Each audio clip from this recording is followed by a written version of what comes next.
Eksistensi Pancasila harus terus dijaga di tengah era globalisasi. Pancasila telah menyatu dalam kehidupan kita sepanjang Republik Indonesia ini berdiri. Namun, tantangan yang dihadapi Pancasila tidaklah semakin ringan.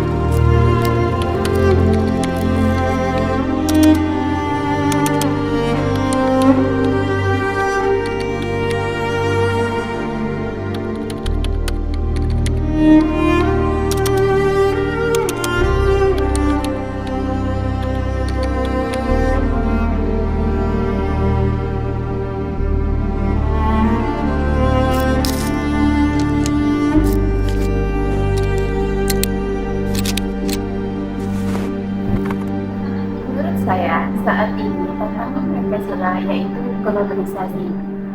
Kenapa? Dengan globalisasi yang terus berkembang, nilai-nilai asing dapat mempengaruhi dan mengubah nilai-nilai Pancasila. Selanjutnya itu ada ketidaksetaraan. Ketidaksetaraan dalam berbagai aspek kehidupan masyarakat seperti peluang ekonomi dan akses terhadap pendidikan terutama bagi keadilan sosial dalam Pancasila. Lalu selanjutnya pastinya tantangan Pancasila yaitu ada dari generasi. Contohnya ini generasi Z, Alpha atau generasi di masa depan. Karena generasi Z, Alpha atau generasi di masa depan ini pastinya tergantung pada kehidupan teknologi dan alat-alat canggih lainnya. Dan hal ini bisa mengubah kehidupan manusia sehingga peran Pancasila sebagai ideologi negara bisa terancam posisinya di masa depan.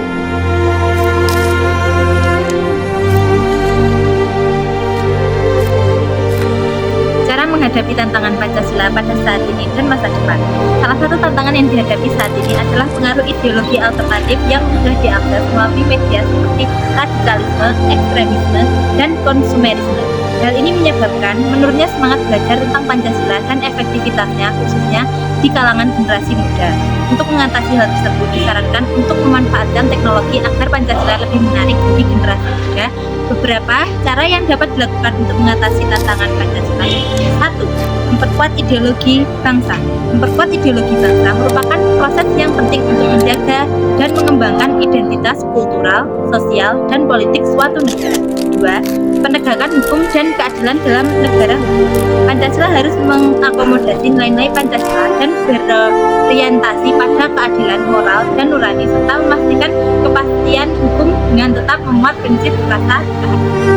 Selanjutnya yaitu dengan cara meningkatkan pembelajaran dan peneladanan Pancasila dengan cara menyusun kurikulum pendidikan yang memasukkan nilai-nilai Pancasila secara menyeluruh.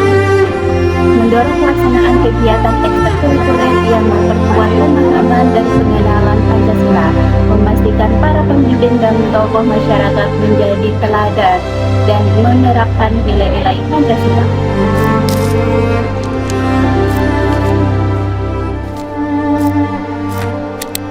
Menurut saya nih, kondisi saat ini yang membuat Pancasila harus dipertahankan adalah karena semakin pesatnya arus globalisasi. Seiring berjalannya waktu, ilmu pengetahuan dan teknologi berkembang sangatlah pesat. Otomatis segala budaya dan teknologi dari luar negeri dengan mudah masuk ke Indonesia. Jadi, takutnya hal ini dapat membuat jati diri bangsa Indonesia sendiri hilang dan akan terganti dengan budaya-budaya dari bangsa luar. Aksi terorisme. Pada saat ini Indonesia masih menghadapi serangan teroris. Salah satu contohnya adalah TNI yang masih melakukan serangan baku tembak terhadap aksi terorisme yang dilakukan KKB. Para pelaku terorisme KKB ini melanggar nilai-nilai Pancasila, khususnya sila ketiga Kesatuan Indonesia dalam upaya menerapkan sila ketiga yang bertujuan untuk mencegah aksi terorisme dan perpecahan. Selanjutnya, konflik politik luar negeri yang memanas. Dunia sedang tidak baik-baik saja karena banyaknya konflik antar negara yang terjadi. Contohnya saja konflik antara Palestina dan Israel yang menjadi konflik paling berkepanjangan dan mengerikan, ditambah lagi konflik Ukraina dan Rusia yang dapat menciptakan krisis di berbagai negara. Dengan konflik-konflik yang terjadi dibutuhkan peran dari negara lain untuk menciptakan kedamaian dunia.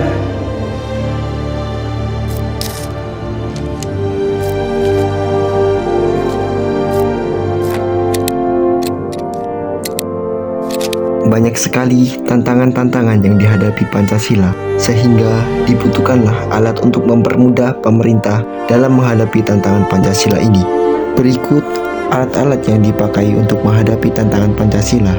Pendidikan, suatu alat yang digunakan untuk mempertahankan dan mendukung Pancasila untuk menghadapi tantangan, yakni dengan cara menanamkan dan mengenalkan Pancasila di area lingkungan sekolah.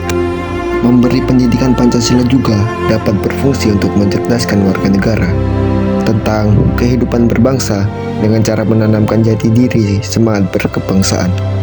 Kemudian terdapat sosial media dan teknologi.